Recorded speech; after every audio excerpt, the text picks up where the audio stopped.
मैं तुम्हारा वेट करूंगी। अक्सर वो आपको ऐसे ही बोलती है ना। तो आज की क्लास में ऐसे सेंटेंसेस हम सीखेंगे कि इंग्लिश में किस तरह से बोलें। मतलब कहने का कि फ्यूचर इंडेफिनेट टेंस हम पढ़ने जा रहे हैं। फ्यूचर इंडेफिनेट टेंस में क्या होता है कि कोई फ्यूचर की बात हम करते हैं। जैसे कि मैं असाइनमेंट कंप्लीट करूंगा, मैं तुम्हारा वेट करूंगी, राइट। वो गाना गाएगी। इस तरह के जो सेंटेंसेस होते हैं वो आज के टेंस में हम करने जा रहे हैं। ये बहुत ही अमेजिंग, बहुत ही शानदार वीडियो होने वाली है।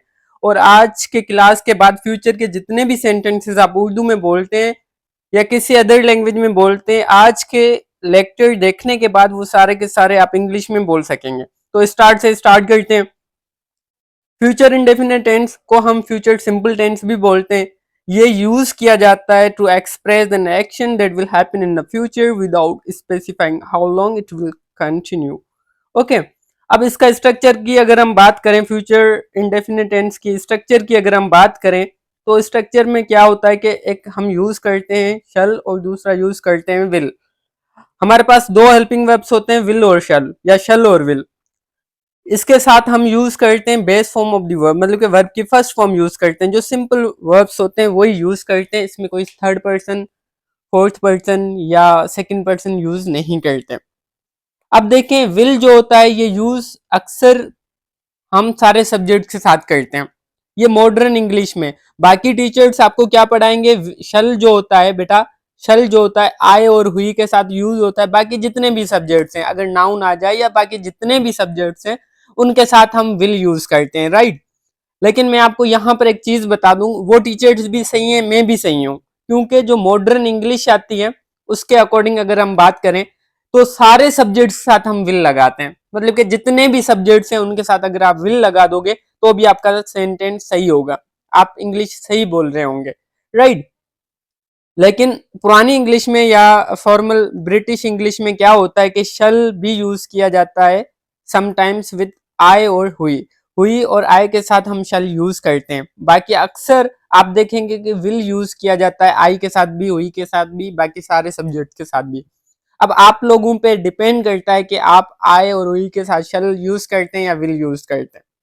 ओके बेटा, चले हम सेंटेंसेस का स्ट्रक्चर देख लेते हैं। अफर्मेटिव सेंटेंसेस फर्स्ट में हम डिस्कस करते हैं। पहले हम subject will base form of the verb use करेंगे। फिर नेगेटिव के लिए सब्जेक्ट विल और नॉट लगाएंगे, फिर base form of the verb use करेंगे। इंटेरोगेटिव के लिए विल सब्जेक्ट फिर base form of the verb, फिर क्वेश्चन मार्क यूज करेंगे। इंटेरोगेटिव प्लस नेगेटिव के लिए will subject not base form of the verb. अब देख लेते हैं सेंटेंसेस को, अफर्मेटिव सेंटेंसेस को फर्स्ट हम स्टडी करते हैं। अब देखें अफर्मेटिव सेंटेंसेस में क्या होता है कि बेटा, अफर्मेटिव सेंटेंसेस में क्या होता है, I will complete my assignment tomorrow. मैं कल अपना असाइनमेंट कंप्लीट करूंगा, मतलब कि अभी तक किया नहीं है, करूंगा, फ्यूचर की बात कर रहे हैं हम। I will complete my assignment tomorrow. She will call you in the evening. वो तुम्हें शाम को कॉल करेगी।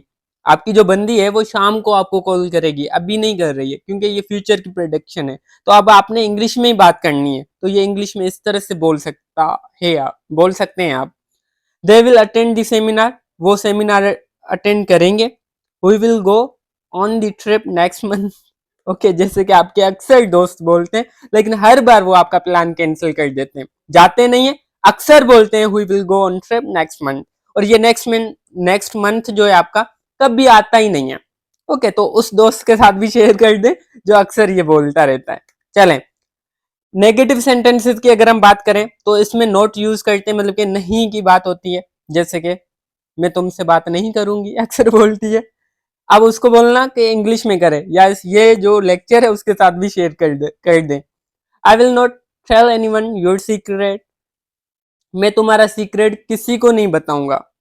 लेकिन होता नहीं है ये, हर एक को पता होता है आपका सीक्रेट, ठीक है। तो इंग्लिश में अगर बोलना तो इस तरह से बोल सकते हैं।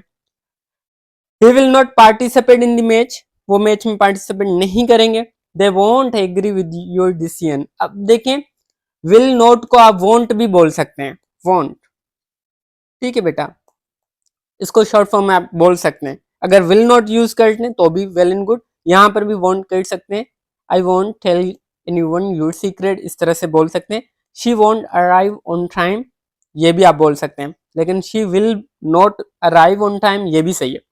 अब देखें she will not arrive on time, वो टाइम पे आएगी नहीं आएगी, अक्सर ऐसे ही होता है, वो आपको टाइम पे एसएमएस नहीं करती, रिस्पॉन्स नहीं करती, रिप्लाई नहीं मिलता आपको, राइट, वो भी आप इंग्लिश में आप बोल सकते हैं, अपना दुख अपने दोस्तों के साथ बांट सकते हैं इंग्लिश में। इंटेरोगेटिव सेंटेंसेस की अगर हम बात करें तो ये क्या से स्टार्ट होता है, मतलब कि क्या तुम हमें डिनर के लिए ज्वाइन करोगे, will you join us for dinner, will they win the competition, क्या वो कॉम्पिटिशन जीतेंगे, विल शी हेल्प यू, क्या वो तुम्हारी मदद करेगी, मुझे नहीं लगता, विल इट रेन टुमारो, क्या, अब देखें इट भी आ गया, विल इट रेन टुमारो, क्या कल बारिश होगी, अक्सर बोलते हैं ना आपके बड़े, तो आप बताते हैं उनको वेदर का ऐप यूज करके, तो आप इंग्लिश में बोला करें। You will not support your friend, अच्छा, will you not support your friend, क्या तुम अपने दोस्त की हेल्प नहीं करोगे, क्योंकि इंटेरोगेटिव प्लस नेगेटिव में क्या होता है कि हम नोट का यूज भी करते हैं और हेल्पिंग वर्ब स्टार्ट में यूज करते हैं, ये इंटेरोगेटिव प्लस नेगेटिव बन जाता है। ठीक है, अगर बात करें ऐसा सेंटेंस उर्दू में जिसमें हम इंक्वायरी भी कर रहे हो और नहीं का भी यूज कर रहे हैं, मतलब कि कुछ पूछ भी रहे हैं और नहीं का भी यूज करें, ठीक है, will she not attend the class, क्या वो क्लास अटेंड नहीं करेगी, will they not come early, क्या वो जल्दी नहीं आएंगे, will we not start now, क्या हम अभी स्टार्ट नहीं करेंगे। ओके बेटा, ये आपके लिए एक्सरसाइज है, 4 एमसीक्यूज हैं, ये करके मुझे बताएं। ओके, उसके बाद एक्सरसाइज नंबर 2 ये भी करके मुझे व्हाट्सअप कर दें, नंबर आपको यहाँ पर दिखाई दे रहा होगा, इस नंबर पे आप मुझे व्हाट्सअप कर सकते हैं ये एक्सरसाइज, या ऐसा करें आप कमेंट सेक्शन में भी अगर ये सॉल्व करते हैं, मैं कमेंट सेक्शन के थ्रू भी चेक कर सकता हूँ और आपको रिस्पॉन्स इंशाल्लाह मिलेगा। ऐसा कोई भी स्टूडेंट नहीं होता जिसका मैं कमेंट चेक ना करूं, तो अच्छे अच्छे कमेंट्स किया करें, अपना नाम लिख कर नाम लिखा करें, ताकि मुझे लगे कि कौन सा स्टूडेंट रेगुलर क्लासेस लेता है। ओके, और चैनल को सब्सक्राइब कर दें, अपनी बंदी के साथ ये वीडियो शेयर कर दें या अपने बंदे के साथ भी ये वीडियो शेयर कर दें। आगे बढ़ते हैं। अब देखें ये जो टेंस है present indefinite tense, future indefinite tense, ये यूज करते हैं फ्यूचर प्लान्स के लिए। फ्यूचर के प्लान बनाते हो तो फ्यूचर इंडेफिनिट टेंस आपको आना चाहिए, क्योंकि ये एक्सप्लेन करता है फ्यूचर प्लान को, ठीक है, या अगर जिनको फ्यूचर इंडेफिनिट टेंस आता है वो फ्यूचर प्लान के लिए यूज करते हैं इस टेंस को। जो प्रॉमिस करते हैं या ऑफर करते हैं वो भी ये टेंस यूज करते हैं। अगर आप प्रॉमिस किस तरह से करते हो, आई प्रॉमिस कि मैं तुम्हें पैसे दे दूंगा टाइम पे, लेकिन मिलते नहीं है, वो एक अलग बात है, ठीक है, फ्यूचर इम्पॉसिबल टेंस में वो आ जाता है।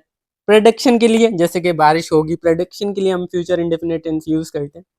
ओके, और इसके साथ विल हमेशा जो यूज होता है ये बेस फॉर्म दी वर्ब के लिए यूज होता है। Is that clear? बहुत ही आसान था, बहुत ही आसान था आज का क्लास।